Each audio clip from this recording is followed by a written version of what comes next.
चार युगों में जो तीन गुण विश्व के मानव समाज में कैसे जो युग परिवर्तन करते हैं, ये आप देखिए। इसमें जो प्रकृति के गुण जो चार वर्णों में कैसे कार्य करते हैं कि सतयुग में सभी मानव समाज में हमारे बुद्धि में यह निश्चय रहता है, मानव की बुद्धि में, कि ये विश्व ही विश्वरूप परमात्मा है। तो जब विश्व ही विश्वरूप परमात्मा है तो इसकी चराचर खानी की, इसकी सेवा करना अपना सनातन धर्म है।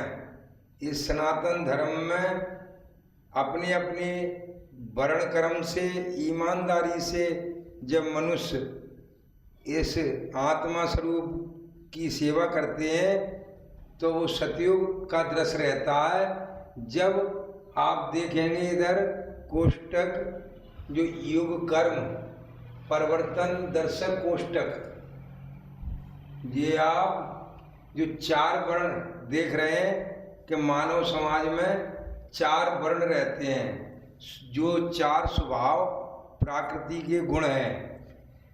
पहला सबसे उत्तम ब्राह्मण वर्ण, फिर क्षत्रिय वर्ण, फिर वैश्य वर्ण और शूद्र वर्ण। इन ब्राह्मण वर्ण का सतोगुण प्रधान रहता है मनुष्य, रजोगुण दूसरे नंबर पर रहता है, तमोगुण तीसरे नंबर पर रहता है। क्षत्रिय का रजोगुण पहले नंबर पर रहता है, सतोगुण दूसरे नंबर पर रहता है, तमोगुण तीसरे नंबर पर रहता है। जब वैश्य मनुष्य के अंदर तीन गुण, रजोगुण पहले नंबर पर और तमोगुण दूसरे नंबर पर, क्षत्रिय के पे सतोगुण दूसरा, वैश्य के तमोगुण दूसरा, तीसरा गुण सतोगुण पीछे। ये ऐसे ही शूद्र के तमोगुण प्रधान रहता है। पहला गुण ये तमोगुण, दूसरा सतोगुण, तीसरा नीचे रजोगुण। जब विश्व में मानव समाज में ब्राह्मण चारों वर्ण अपने अपने ईमानदारी से, सच्चाई से जीव की सेवा करते हैं अपना अपने स्वभाव वर्ण कर्म के द्वारा, तो ब्राह्मण में जिन 9 गुण पाए जाते हैं कि सम, दम, तप, आत्मा चिंतन, सोच, शांति, आजर्व, ज्ञान, विज्ञान, आस्तिक, स्वभाव, वज, कर्म, ये रहते हैं जो गीता में दिए हुए हैं। जैसे ही क्षत्रिय में 7 कर्म रहते हैं, शौर, तेज, धृति, दक्षता, युद्ध में अपलायनता, युद्ध से न भागना, दान देना, वह ईश्वर भाव, स्वभावज कर्म, ये क्षत्रिय वर्ण के जो रहते हैं। ऐसे ही जो वैश्य वर्ण के मनुष्य में 3 गुण रहते हैं, कृषि, गोरक्ष, वाणिज्य, स्वभावज, वैश्य कर्म। ये वैश्य वर्ण के मनुष्य में 3 गुण रहते हैं विशेष। ऐसे शूद्र वर्ण, ये शूद्र कोई जात नहीं होती, ये शूद्र वर्ण माने मंद बुद्धि का मनुष्य, जिसमें तमोगुण प्रधान रहता है। तो ये विश्व सेवा तीनों वर्णों की परिचर्या, स्वभावज शूद्र कर्म परिचर्या, ये शरीर के मेहनत करता है, शरीर से परिश्रम करता है, न कि बुद्धि से। तो ये अपने अपने वर्णों में कर्म करते हैं तो सतयुग का दृश्य रहता है। और ये विश्वरूप परमात्मा ये देख करके, जान करके चराचर खानी की सेवा अपने अपने वर्ण कर्म द्वारा करता है मनुष्य, तो सतयुग का दृश्य रहता है। जब हमारे मानव समाज में जब ये भ्रम होता है ज़्यादा दिन होने से कि विश्व में कहीं परमात्मा है, विश्व में कहीं परमात्मा है, तो आप खोज करिए कहाँ है परमात्मा। तो जब खोजते में तो फिर द्वापर त्रेता लगने लगता है।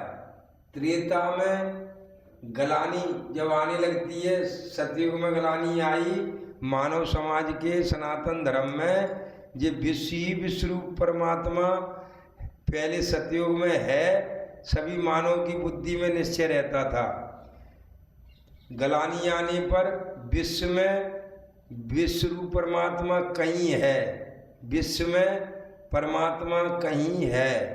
अब कहीं कहाँ है, आप ढूंढिए, खोजिए। खोजने में तो जब हमारे ब्राह्मण वर्ण के कर्म, जो 9 कर्मों में से ये 6 कर्म रह जाते हैं, ये पहले सतयुग में ब्राह्मणों का राज रहता है, ब्राह्मण प्रधान समय रहता है, सतयुग प्रधान रहता है। जब त्रेता लगने पर ब्राह्मणों को 3 कर्म का ध्यान भूल जाता है, विसर्जन हो जाता है। यज्ञ करना, कराना, दान देना, लेना, श्रुति पढ़ना, पढ़ाना, ये 6 कर्म रह जाते हैं। और 3 कर्म जहाँ कम हो जाते हैं तो त्रेता में ब्राह्मणों का, क्षत्रियों का राज्य होने लगता है। ब्राह्मण क्षत्रिय बन के राज्य करने लगता है ये 6 कर्म से। और क्षत्रिय में ये 4 कर्म रह जाते हैं। जो 7 कर्म रहते हैं, ये यज्ञ करना, दान देना और श्रुति वेद पढ़ना। जो सतोगुणी, ये सतोगुण प्रधान ब्राह्मण था, वो रजोगुण प्रधान हो गया त्रेता में। ये रजोगुण प्रधान था, तो रजोगुण प्रधान में अब ये सतोगुण दूसरे नंबर का, नीचे सतोगुण आ गया और बीच में तमोगुण हो गया। ये 3 गुण कम हो गए क्षत्रिय के त्रेता में। ऐसे ही ये वैश्य वर्ण के जैसे थे वैसे ही रहे, लेकिन तमोगुण प्रधान हो गया जी वैश्य। इसमें सतोगुण बीच में आ गया और रजोगुण पीछे पहुंच गया। इसमें तमोगुण बीच में था, वो सतोगुण बीच में आ गया और रजोगुण नीचे वैश्य में। ऐसे शूद्र में तमोगुण प्रधान था, लेकिन त्रेता में वो सतोगुण प्रधान हो गया शूद्र। रजोगुण दूसरे नंबर पर पहुंच गया और तमोगुण तीसरे नंबर पर पहुंच गया। जिस शूद्र ने उन्नति किया, जो अब जब इसमें कुल की प्रथा चालू हुई त्रेता में, जैसे कश्यप ऋषि का कुल, वशिष्ठ जी का कुल, गौतम जी का कुल, संतों के, महापुरुषों के नाम से ये कुल चलने लगे त्रेता में। जब कुलों में गलानी आई तो फिर जातियां बनने लगीं। जब कुल में गलानी आई तो जातियां बनने लगीं, तो क्रम को देख करके और ज्ञान देख करके क्रम देने लगे, या क्रम देख करके जात देने लगे। तो हमारे ब्राह्मणों में जो सतोगुण पहले था, वो अब रजोगुण ऊपर आ गया, और त्रेता में सतोगुण दूसरे नंबर पे था, वो तमोगुण दूसरे नंबर पे आ गया। ऐसे ही सतोगुण सबसे पीछे हो गया नीचे। तो हमारे ब्राह्मणों से ज्ञान लुप्त हो गया और कर्म भी उनके क्या होने लगे। ये महर्षि मनु, प्रजापति, ब्रह्मयज्ञ, अध्यापन, पितरयज्ञ, तर्पण, वेद यज्ञ, इष्ट होम, होम, धूप, भूत यज्ञ, वैश्य देव यज्ञ, मनुष्य यज्ञ और अतिथि का पूजन, ये द्वापर में ब्राह्मण लोग इसका ज्ञान देने लगे। ये परमात्मा का ज्ञान लुप्त होता गया और अब दूसरे जो क्षत्रिय वर्ण के मनुष्य, जो रघुवंशी चंद्रवंशी, ये चंद्रवंश और रघुवंश में जातियां का प्रचलन चालू हो गया। तो हमारे क्षत्रिय में तमोगुण प्रधान हो गया। ये सतोगुण, जो तमोगुण की जगह सतोगुण आ गया और रजोगुण नीचे पहुंच गया क्षत्रिय का। ऐसे हमारे वैश्य वर्ण के मनुष्यों में जो सतयुग में हमारे रजोगुण प्रधान था, अब वो सतोगुण प्रधान हो गया वैश्य। रजोगुण दूसरे नंबर पे आ गया द्वापर में और तमोगुण नीचे आ गया। जैसे ही शूद्र में पहले तमोगुण प्रधान था सतयुग में, जब द्वापर में रजोगुण प्रधान हो गया, सतोगुण बीच में और तमोगुण पीछे, ये तीनों जातियां के रूप में विकसित होने लगी। जब इनमें जातियों में विकसित होने लगी तो हमारे सरनेम और गोत्र कलयुग में चालू होने लगे। जब कलयुग में चालू होने लगे तो हमारा जो ब्राह्मण वर्ण के मनुष्यों में जाति धर्म, गुण धर्म, जाति धर्म कलयुग में फिर तमोगुण प्रधान हो गया। जो ब्राह्मण वर्ण का मनुष्य तमोगुण प्रधान हो गया और ये सतोगुण दूसरे नंबर पे आ गया, रजोगुण तीसरे नंबर पे पहुंच गया कलयुग में। कलयुग में जैसे जब वैश्य वर्ण का मनुष्य सतोगुण प्रधान हो गया, नहीं, क्षत्रिय वर्ण का मनुष्य सतोगुण प्रधान हो गया और रजोगुण दूसरे नंबर पे, तमोगुण तीसरे नंबर पे, माने जी एकदम ठंडा, एकदम मूक हो गया ये क्षत्रिय। ये वैश्य रजोगुण प्रधान और सतोगुण दूसरे नंबर पे, तीसरे नंबर पे तमोगुण। ऐसे शूद्र रजोगुण प्रधान, तमोगुण दूसरे नंबर पे, सतोगुण तीसरे नंबर पर। जब कलयुग में तो रजोगुण राज्य करता है, तो ये शूद्र और वैश्य मिलकर के राज्य करने लगे कलयुग में।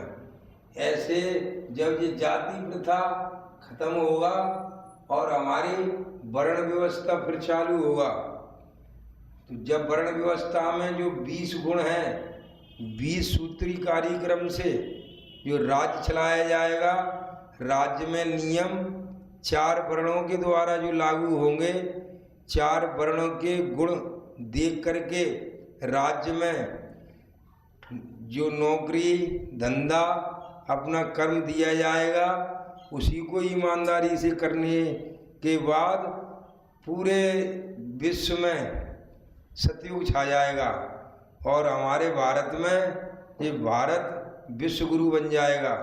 जब हमारे 4 वर्ण आपस में प्रेम करने लगेंगे तो ये परमात्मा जो एक है, ये विश्व रूप एक है। यदि परमात्मा रूप एक ही है, तदाप वह एक शून्य रूप नहीं। परमात्मा ने ही आत्मा सुख के लिए जो कल्पना द्वारा रचना करके निज शरीर में ही यह भेद जाना एवं ज्ञाता ज्ञान के इत्यादि क्षर अक्षर पुरुषोत्तम कर्म कर्ता क्रिया व्यष्टि समष्टि परमेष्टि सब ये तृप्तियां कल्पना मात्र हैं।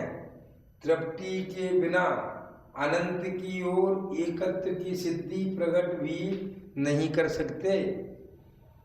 तत्शब्द से संपूर्ण विश्व रूप लेकर बोध किया है। बिना अक्षर भाव के प्रत्यक्ष हुए अक्षर और पुरुषोत्तम भाव की कल्पना नहीं की जाती। वही तू है तत्वमसि इस समझने के लिए जीव युक्त भाव पृथक मानने वाली कल्पना नहीं रहती, विश्वरूप ही रहता है। पृथक माना हुआ भाव न रहने के हेतु यह वर्णन है, वस्तु लक्ष्य में नहीं।